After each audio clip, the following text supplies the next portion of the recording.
Hello friends. आज के video में हम सीखेंगे कैंटिलीवर के बारे में। ज- आपने स्ट्रक्चर आर्किटेक्चर जो भी ड्राइंग ड्रॉ करता है, आपने एक वर्ड बहुत कॉमन है जो कि यूज होते हुए सुना होगा, जिसे बोलते हैं कैंटिलीवर। कैंटिलीवर क्या होता है और ये कहाँ पे बनाया जाता है और कैंटिलीवर किसे बोलते हैं। तो जैसा कि आप देख रहे होंगे, मेरी स्क्रीन पे एक इंटरफेस है। इस इंटरफेस के अंदर आपको कुछ ड्राइंग्स दिख रही होंगी। ये आर्किटेक्चर आर्किटेक्चर ड्राइंग है। ये 3 फ्लोर प्लान रखे हुए हैं आर्किटेक्चर के, और ये हैं स्ट्रक्चर के। ये स्ट्रक्चर की ड्राइंग है, ये वाली। ये स्ट्रक्चर की ड्राइंग है, ये वाली। और ये हमारी आर्किटेक्चर की ड्राइंग है। तो सबसे पहले तो बात करते हैं कैंटिलीवर होता क्या है। कैंटिलीवर बोलते हैं हम, जैसे जितनी भी हमारी रेजिडेंशियल बिल्डिंग के अंदर जो ये बैल्कनी निकाली जाती है, ये बैल्कनी बनाई जाती है, ये सारी की सारी बैल्कनीज कैंटिलीवर होती हैं। अब कैंटिलीवर ये कैसे होती हैं और क्यों बोलते हैं इन्हें। अब जैसे कि मैं आपको ये आर्किटेक्चर ड्राइंग दिखाऊं, एक सेकंड में इसकी ग्रिड ऑफ कर देता हूं। ये क्लियरिटी के लिए मैं, ये ब्लॉक बना हुआ है शायद, ये ऑफ कर देता हूँ। ये, हाँ, अब थोड़ी अच्छी वो, ये फर्नीचर भी ऑफ कर देते हैं। ठीक है। अब इसके अंदर ये आर्किटेक्चर ड्राइंग आई है, तो इसके अंदर ये जितनी भी, ये आप देख रहे होंगे फ्रंट में, ये 1500 mm wide RCC projection at roof level. मतलब रूफ लेवल पे ये 1500 mm बाहर आएगा। तो ये जो 1500 mm बाहर निकलेगा, यहां से, इसको बोल रहे हैं ये 1500 mm होगा। अगर बोलें तो यहां से लेकर यहां तक, ये मैंने जो लाइन ड्रॉ करी है, यहां तक ये 1500 mm है। अब इसके आगे न, कोई सपोर्ट नहीं है। ना यहाँ पे कोई सपोर्ट है, ना ये लेफ्ट में सपोर्ट है कोई, और ना राइट साइड में कोई सपोर्ट है। ये मतलब एक पीछे से रेनफोर्समेंट आएगा इसमें, और आगे की तरफ ये 3 तरफ से खुला हुआ होगा, कोई विदाउट सपोर्ट होगी। बस ये एक जगह सपोर्ट हो रहा है। अगर मैं रेक्टेंगल मार्क करूं तो यहां से लेकर यहां तक इस कॉलम पे ये रेस्ट हो रहा है कैंटिलीवर। और इस कॉलम पे भी ये कैसे रेस्ट होगा, यहां से यहां तक, ये इस कॉलम से लेकर इस कॉलम तक, यहाँ पे एक बीम आएगी, और उस बीम से ये स्टील निकलेगा। और हमेशा ध्यान रखना, जब भी कोई कैंटिलीवर हम बनाते हैं स्ट्रक्चर वाला, इसके अंदर रेनफोर्स स्ट्रक्चर की जो ड्राइंग बनाएगा वो रेनफोर्समेंट प्रोवाइड करेगा आपका स्ट्रक्चर कंसल्टेंट। तो कैंटिलीवर के अंदर होता क्या है, जितना कैंटिलीवर आपका बाहर है, मिनिमम आपका रेनफोर्समेंट उतना अंदर भी जाना चाहिए। मतलब अगर ये 1500 है, ठीक है, ये 1500 है यहां से यहां तक, तो इतना ही है। अब 1500 ही सरिया आपका अंदर भी होना चाहिए। 1500 से आप ज्यादा ले सकते हो, लेकिन 1500 से कम मत लेना। अगर 1500 से आपने कम रेनफोर्समेंट यहाँ पे डाला, सपोज आपने, यहाँ तो 1500 निकल रहा है ये, और यहाँ पे ये 200 mm निकाल दिया या 300, तो ये कैंटिलीवर झुक जाएगा। तो हमेशा कैंटिलीवर के अंदर रेनफोर्समेंट बहुत ज्यादा मैटर करता है। रेनफोर्समेंट बोले तो स्टील और कंक्रीट का जो मिक्सचर होगा, वो मेन तो होगा स्टील, जो आपने सरिया प्रोवाइड करा है इसके अंदर, 8 का, 10 का, 12 का, 16 का, 20 डाया का, जो भी सरिया आप प्रोवाइड करोगे, वो कैंटिलीवर की, जितना कैंटिलीवर बाहर आ रहा है उसके अकॉर्डिंग प्रोवाइड होता है।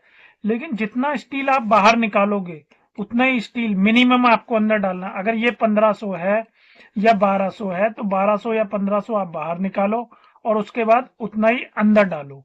और अंदर मतलब ज्यादा ही जाना चाहिए। अगर ये 1500 है, तो आप इसको 2 मीटर डाल दो अप्रोक्सीमेट। मिनिमम 1500, ज्यादा डालोगे तो अच्छा रहेगा। अब कोई भी चीज है, अब सपोज ये इतना बाहर निकला हुआ है, अगर मैं इतना सा अंदर डालूंगा, तो जब ये वेट पड़ेगा तो ये नीचे झुक जाएगा ना, और एक टाइम आएगा ये कैंटिलीवर गिर जाएगा, अगर इस पे ज्यादा लोड पड़ेगा। तो कैंटिलीवर डिजाइन करते टाइम हमेशा ये ध्यान रखना है कि वो लाइट वेट स्ट्रक्चर के लिए यूज हो रहा है या हैवी स्ट्रक्चर के लिए यूज हो रहा है, मतलब हैवी लोडिंग के लिए यूज कर रहे हैं या लाइट लोडिंग के लिए यूज कर रहे हैं, आपको ये सारी चीजें ध्यान रखनी पड़ेंगी। तो ये तो हो गई कैंटिलीवर की बात कि कैंटिलीवर क्या होता है। अब कैंटिलीवर मोस्टली जो बैल्कनीज होती हैं इनके अंदर बनाए जाते हैं, ये लाइंस में हटा रहा हूँ। कैंटिलीवर मोस्टली बालकनीज के अंदर बनाए जाते हैं। जैसे ये बालकनी निकलेगी यहाँ पे, अगर फर्स्ट फ्लोर दिखाऊं मैं आपको, ये बालकनी निकली हुई है 5 फीट वाइड, और 5 फीट वाइड यहाँ पे भी ये बालकनी निकली हुई है। ये कैंटिलीवर है। यहाँ पे भी ये कैंटिलीवर है। कैसे कैंटिलीवर है? ये यहाँ पे जो बीम आएगी, ये यहाँ पे, ये इसके ऊपर सपोर्ट होगा, इसके ऊपर, और इससे बाहर निकलेगा कैंटिलीवर। इसमें जो स्टील आएगा ये मेन स्टील होगा आपका। ये ऐसे ऐसे ये मेन स्टील होगा आपका। ऐसे ऐसे करके जो भी स्पेसिंग चल रही होगी, ऐसे स्टील बंधेगा इसके अंदर, ऐसे ऐसे ऐसे करके, ऐसे करके, ऐसे ये हॉरिजॉन्टल बार आ गई मेरी। अब ऐसे ही ये वर्टिकल बार भी चलेगी इसके ऊपर, ऐसे करके ये पूरा जाल बनेगा एक। ठीक है, तो ये ऐसे करके ऐसे चलता रहेगा ये, जो भी स्पेसिंग आपको प्रोवाइड करी जाएगी कैंटिलीवर के लिए। ठीक है, तो ये, लेकिन मेन रेनफोर्समेंट कौन सा है आपका? ये वाला, ये टॉप बॉटम आप कम से कम जितना अंदर जाएगा उतना बाहर भी निकलेगा, और बॉटम का स्टील ज्यादा हैवी होगा, टॉप का कम हो सकता है। ठीक है, तो मिनिमम कोशिश करनी चाहिए। कैंटिलीवर लोग आर्किटेक्ट बहुत ज्यादा भी प्रोवाइड करते हैं कि कोई 2 मीटर का कर देता है, कोई 7 फीट का कर देगा, कोई 8 फीट का भी कर देगा। तो इतना कैंटिलीवर नहीं निकालना चाहिए कभी भी। कैंटिलीवर मैक्सिमम 5 फीट तक चल जाएगा। तीन 3 फीट तो सफिशिएंट है, बहुत अच्छा कैंटिलीवर है। उस पर किसी भी तरीके की लोडिंग आएगी तो उसको कुछ नुकसान नहीं होता, अगर उसमें रेनफोर्समेंट थोड़ा कम भी डला हुआ है। बट 3 फीट से अगर ज्यादा आता है तो वो कैंटिलीवर अच्छे से डिजाइन करना पड़ता है। इसको कैंटिलीवर क्यों बोलते हैं ये भी मैंने आपको बता दिया। ये यहाँ पे, इसको इस कैंटिलीवर इसलिए बोलते हैं, ना यहाँ पे कोई सपोर्ट है इसके। अगर मैं रेक्टेंगल बनाऊं एक दूसरी लेयर में, तो ना यहाँ पे कोई सपोर्ट आ रही है, ना यहाँ पे कोई सपोर्ट है इसके, और ना यहाँ पे कोई सपोर्ट है। बस सपोर्ट कहाँ पे आ रही है? ये जहां पे ये वाला रेक्टेंगल बनाया था मैंने स्टार्टिंग में, ये वाइट कर देता हूं मैं इसे, ये यहाँ पे। तो कैंटिलीवर इसे इसलिए बोला जाता है क्योंकि ये एक साइड से सपोर्ट हो रहा है खाली, और 3 साइड से खुला हुआ है। कोई भी स्लैब का पैनल होता है, जैसे कि ये रूम का पैनल है, ये यहाँ पे, इसके अंदर इस तरफ भी कॉलम है और यहां भी कॉलम है, यहां भी, तो ये कैंटिलीवर नहीं है। ठीक है, क्योंकि इसमें चारों साइड सपोर्ट मिल रही है आपको। और ये बनाया कहाँ पे जाता है? जैसे बैल्कनी हो गई आपकी है, सनसेड हो गए, वो भी कैंटी सनसेड होते हैं जो विंडो के ऊपर बनते हैं ना, वो 450 या 600 का कैंटिलीवर निकालते हैं उसमें, वो हो गए। ये बैल्कनी हो गई, और भी कई सारी चीजें होती हैं जो कैंटिलीवर डिजाइन होती हैं। मोस्टली तो बैल्कनीज हुई, मोस्टली बालकनी कैंटिलीवर डिजाइन होती है ज्यादातर। और या वरांडा हो गया कहीं पे आ रहा है, या टेरेस हो गया ऊपर का कोई है, ये सारी चीजें कैंटिलीवर डिजाइन होती हैं। बाकी कोई डिजाइनिंग का पार्ट है आर्किटेक्चर ड्राइंग की तो बात अलग है। ठीक है, तो अब ये यहाँ पे कैंटिलीवर आ रहा था, यहाँ पे। अब इसको स्ट्रक्चर में हम समझते हैं, ये तो मैंने आपको आर्किटेक्चर में एक्सप्लेन कर दिया। अब स्ट्रक्चर में अगर कैंटिलीवर जब बनेगा तो स्ट्रक्चर के अंदर ये आप देख रहे हो, ये बैल्कनी एक यहाँ पे आ रही है। अब इसके अंदर आपको ज्यादा क्लैरिटी होगी, जो मैंने बैल्कनी आपको ऊपर एक्सप्लेन करी थी आर्किटेक्चर ड्राइंग में, यहाँ पे, ये यहाँ पे, ठीक है, और यहाँ पे, और ये 3 बैल्कनी थी मेरे पास, ये कैंटिलीवर है तीनों। ठीक है, अब इसको मैं स्ट्रक्चर में आपको दिखाता हूँ। ये बनी हुई, ये क्या है? कैंटिलीवर। इसमें आप देख रहे होंगे बस ये एक सिंगल लाइन दिखाई हुई है। सिंगल लाइन का मतलब है कि ये कैंटिलीवर है, और कितने का? 1500 हो गया 5 फीट आपका।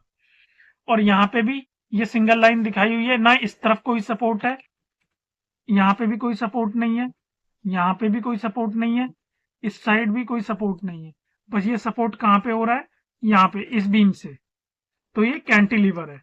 सेम यहाँ पे भी, इधर भी कोई सपोर्ट नहीं है, ये यहाँ पे भी देखते हैं तो कोई सपोर्ट नहीं है, और यहाँ पे भी, फ्रंट में भी इसके।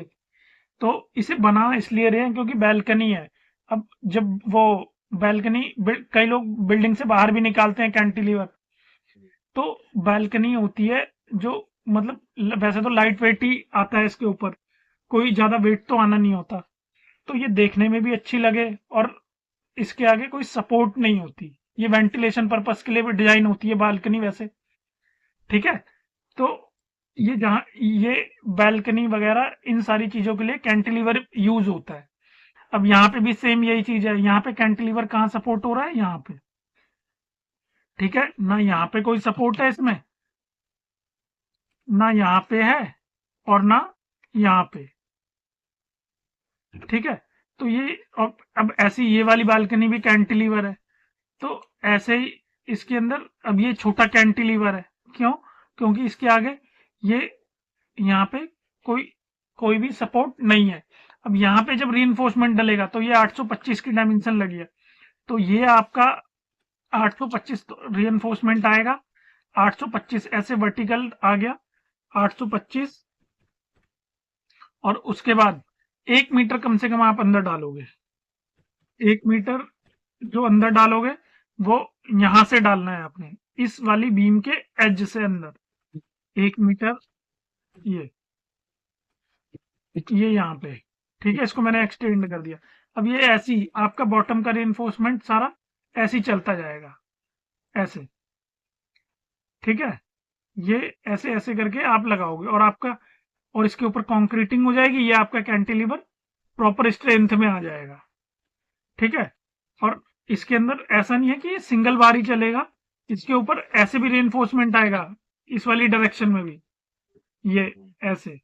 लेकिन ये थोड़ा हल्का, ये वाला रीइंफोर्समेंट होगा, ये मेन रीइंफोर्समेंट है, ये हैवी होगा, ये, और ये थोड़ा वो, ये हैवी होगा, ये लाइट होगा। अगर ये 10 डाया का यूज हो रहा है तो आपका ये 10 डाया आ रहा है, ये 8 डाया का आ रहा है। कई बार यहाँ पे ये कैंटिलीवर काफी छोटा है, तो दोनों में 8 का, वो 8 डाया का अगर स्टील डालेंगे टॉप बॉटम तो चल जाएगा, ठीक है। तो आपको जब भी कैंटिलीवर आप डिजाइन कर रहे हो तो आपको ध्यान रखना है। अब जैसे ये आप देख रहे हो आर्किटेक्चर प्लान, ये 1700 है। आर्किटेक्चर प्लान में देखूं, ये वाली बैल्कनी है, ये 1700 कैंटिलीवर ज्यादा होता है। अगर इसमें 100 mm और प्लस कर दिया होता तो ये अप्रोक्सीमेट 6 फीट हो जाता। 6 फीट का वो एरिया अच्छा खासा होता है। तो अब इस एरिया में 6 फीट का कैंटिलीवर है, स्लैब में 10 का भी सरिया आ सकता है, 12 का सरिया तो बहुत कम ही आता है। अगर आपने बीम और कॉलम अच्छे से डिजाइन करे हैं तो स्लैब में रेनफोर्समेंट आपका कम आएगा। तो जब भी आप कैंटिलीवर डिजाइन करो तो 5 फीट के आसपास करो, और अगर उससे ज्यादा कर रहे हो तो उसमें लोडिंग क्या आएगी, और रेनफोर्समेंट और स्लैब थिकनेस, इन सारी चीजों का आपको ध्यान रखना पड़ेगा। ये कैंटिलीवर क्यों बोलते हैं इसे, ये मैंने बता दिया। ये कहाँ पे बनेगा ये भी बता दिया। इसमें रेनफोर्समेंट की जो डिटेलिंग होगी वो कैसे होगी ये मैंने आपको प्लान में समझा दिया है। नेक्स्ट वीडियो में किसी और ड्राइंग में हम इस कैंटिलीवर की डिटेलिंग को सेक्शन के थ्रू भी समझ लेंगे, ठीक है। तो अब इस वीडियो को यहीं पे फिनिश करते हैं। अगर आपको मेरी वीडियो अच्छी लगी हो और आपने मेरी वीडियो से कुछ सीखा हो तो मेरे चैनल को लाइक सब्सक्राइब जरूर करें। Thank you so much.